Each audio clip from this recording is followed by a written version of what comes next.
송성구의 뉴스 브리핑.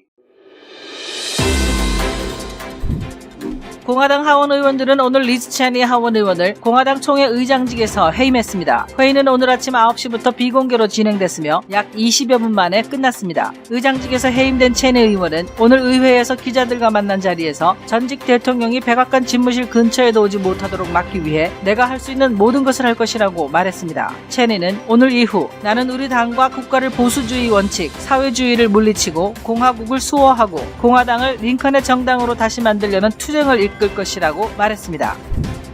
리즈 체니 전 공화당 총회 의장의 후임으로 확실한 선두주자인 앨리스 스테파니 하원 의원은 오늘 공화당 동료 의원들에게 자신을 지지해달라고 공식 요청하면서 보수 통합 비전으로 나아가야 한다고 촉구했습니다. 스테파니 의원은 공화당 하원 의원들이 바이든 대통령과 펠로시 하원 의장의 급진적 사회민주당 의제를 물리치는 데 초점을 맞춰야 한다면서 편향된 언론을 돌파하기 위해 매일 공격적으로 행동해야 하며 보수 언론과 모든 미디어 플랫폼에 참여해 극좌파 언론의 이야기에 맞서 싸울 핵심 논점들을 의원들이 숙지해야 한다고 강조했습니다. 또한 스테파니 의원은 지도부뿐만 아니라 의원들 모두가 개별적으로 부각되고 빛을 발해야 한다며 회원들의 능력을 지원하는 것이 총회의 일이라고 말했습니다.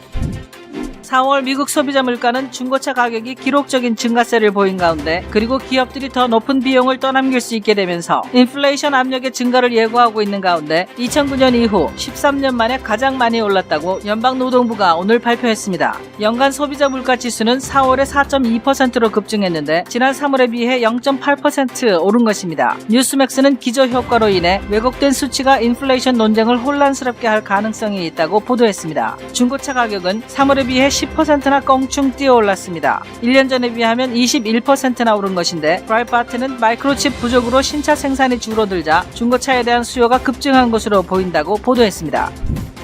온라인 쇼핑몰 아마존의 사용을 줄이고 동네에 있는 업소를 이용하는 것이 애국적인 의무라는 주장이 나와 주목받고 있습니다. 뉴욕포스트의 칼럼니스트 캐롤 마코위츠는 어제 폭스뉴스 터커 칼슨과의 인터뷰에서 팬데믹 이후 우리가 가장 먼저 해야만 하는 것은 우리 동네에 있는 가게에서 물건을 사는 것이라고 생각한다고 말했습니다. 팬데믹 기간 동안 소형업소들은 공쇄령으로 문을 닫아야 했고 그나마 폭동 등으로 한자로 가게 입구를 막아야 했는데 그런 와중에 아마존은 더 많은 부를 축적했기 때문입니다.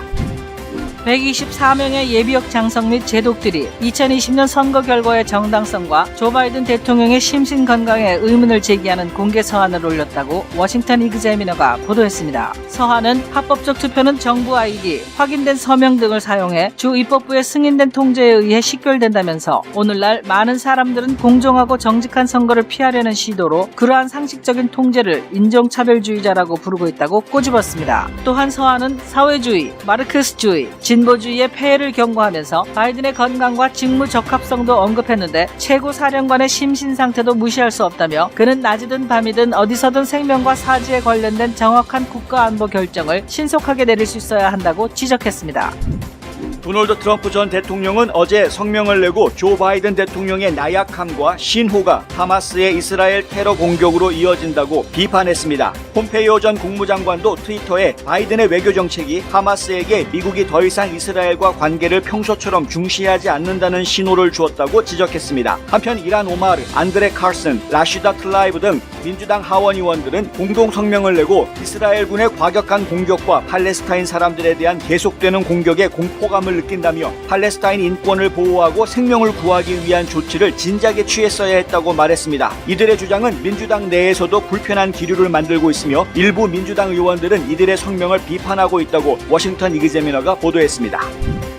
상하원 양당의 지도부는 오늘 조 바이든 대통령과 1시간 이상 생산적인 회담을 가졌다고 밝혔습니다. 하지만 인프라에 대한 중요한 협상이 타결되지는 않았습니다. 바이든은 회의 시작 당시 기자들에게 일부 합의를 도출하기 위해 노력할 것이라고 밝혔지만 바이든이 제시한 규모와 상쇄 방안에 대해 여전히 양당이 극명한 의견 차이를 보인 것으로 알려졌습니다. 척 슈머 상원 원내총무는 회의가 끝난 후 초당적 합의를 도출할 것이라고 말했고 매코넬 공화당 원내대표는 이번 회담이 생산적이었다면서도 바이든의 증세 협상하는 공화당이 넘지 못할 선으로 남아있다고 말했습니다.